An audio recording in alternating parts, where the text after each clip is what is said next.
Hey, what is going on, guys? Today we are going to look at how to toggle loops on and off within the Unity 6.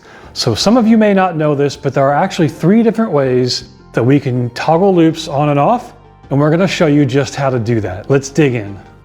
Okay guys, so here we are sitting in front of the Unity 6, and as I mentioned in the intro, we have 3 different ways, three different ways to toggle loops on and off inside the Unity 6. And let's just jump into the first one. You just touch a loop on the home screen and the loop will turn on and it'll turn off. This is useful not for when you're playing live because your hands are obviously busy, but this is useful when dialing in presets and you want to know what it sounds like with a loop turned on and off, whether that's gain staging or turning on a modulation. You just want to be able to hear it before you have to go in there and actually program it to the press of a button. So it's really simple. Like I said, you just touch the screen, you can turn on any amount of loops, and then of course you can toggle those right back off. So super easy. That's the first way. Use the touch screen to toggle on and off a loop. So the second way to do this is to use the toggle loop feature. As the bank is labeled, this would suggest we're going to show you how to use the toggle loop. This is the way we have always used loops to turn on and off since the launch of the Unity 6. But let's go ahead and show you a refresher on that. You go into the programming screen, and then there's an option here called loop grouping, which that's actually the third way, but I bring it up now because normally this is turned on by default. But in order to access the toggle loop features, you want to turn off that loop grouping checkbox. So loop grouping is off. We go into a preset, and then let's just program what we have here. Let's turn on 1, 2, 3, and 4. So with switch 1, we can dial in message 1 here. We make it a press, and then we can simply just do loop on. By default, it turns on to loop 1, but here you can select any loop you want to turn on. So that is it for switch 1. Now we go into switch 2. Same thing, we're going to do message 1. It's going to be a press. We are going to turn on loop on, but in this case, we're going to be turning on loop 2. And we'll just repeat here. So this one already has some programming on it. We can simply clear that out. Just go to empty and the programming is cleared out. Look how easy that is. All right, so let's make this a press again. Go over to loop on. We're going to do loop 3.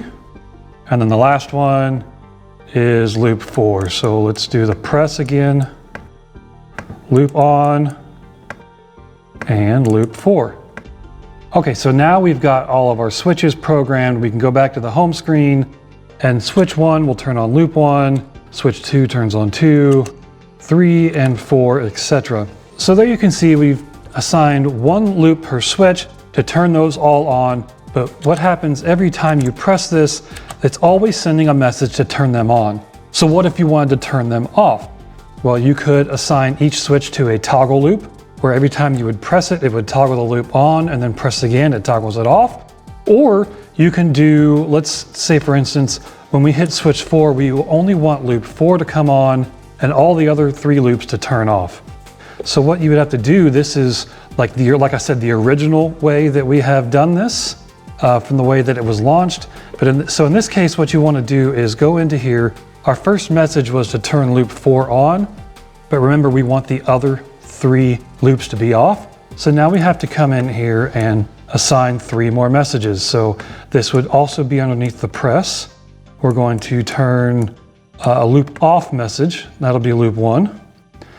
And then in message 3, we want to make that a press as well. Another loop off message, and that'll be loop 2. And then for a 4th message, we can assign a press and we will turn off loop 3. So we make sure that's loop off and loop 3 is off. So we can come back through here and cycle through our programming. Loop 2 off, loop 1 off, loop 4 on. Okay. So now in this case, when we press this, it makes sure 4 comes on and the other 3 are off. So as an example, we've got them all on, but this turns on 4, the rest turn off. So this is the original way of doing it. you have manual control over which loops turn on, which loops turn off. And then again, like I said, you can assign a switch to toggle a loop on and off, or even toggle groups of loops to turn on and off. So that is the toggle loop feature.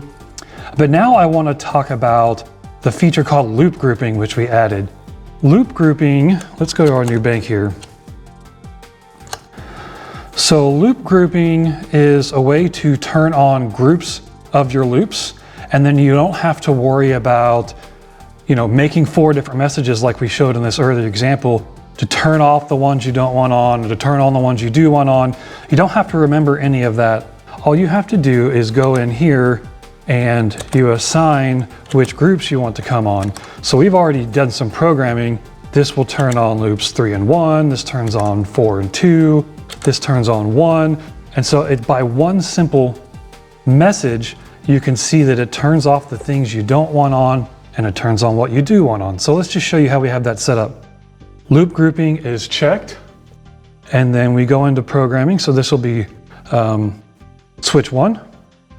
And then here we don't have any messages programmed. See, the message type is empty.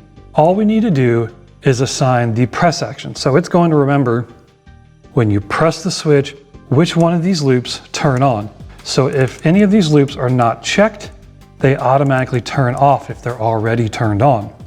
That's why you see this switch only turned on 1. If we go back to switch 4, same thing, we just have a press message here. But 4 and 2 is on and the others are off.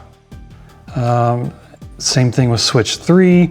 This is still a press action. 1 and 3 turns on, the others turn off. So this is assigned on a per switch basis, as well as a per press action basis. So let's look at switch 4 for an example again.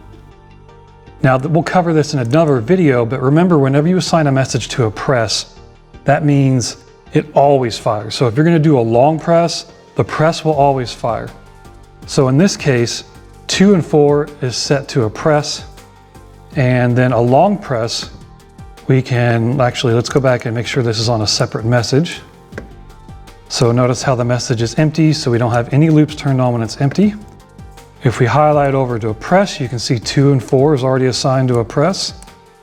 And then if we do a long press, we can make loops 5 and 6 turn on. It's that simple. So let's go back to our home screen. 5 and 6 are already on. So when we press, 4 and 2 comes on. When we long press, 5 and 6 come on. And then you can see here that these are still doing what they're programmed. But just remember, as I said, whenever you fire a press, it always fires. So whenever you do a press, it always fires. So you will see that 4 and 2 come on for a brief second, and then 5 and 6 come on. If we want to solve that problem, the simple solution to doing that is assigning this to a release. So if you go into presets, number 4, let's clear out whatever's assigned to the press. Now let's make this press a release. Turn on 2 and 4 again. Then when we come out, we still have 1 and 2. On the release, it's slightly delayed because it fires on the release of the switch, whereas these are firing on the press. But now if I do a long press, you will see 2 and 4 never fired and 5 and 6 fired immediately. And on the release, 2 and 4 fires. So there you go. That is the 3 different ways of how you can turn your loops on and off within the Unity 6, either by touching the screen, using the toggle loop feature, or in other words, turning off loop grouping. And then the other way is loop grouping. So if you guys have any questions, feel free to drop us comments down below and we'll do our best to answer those. Hope this clears things up for you guys and get you started on how to program and turning your loops on and off. See you later.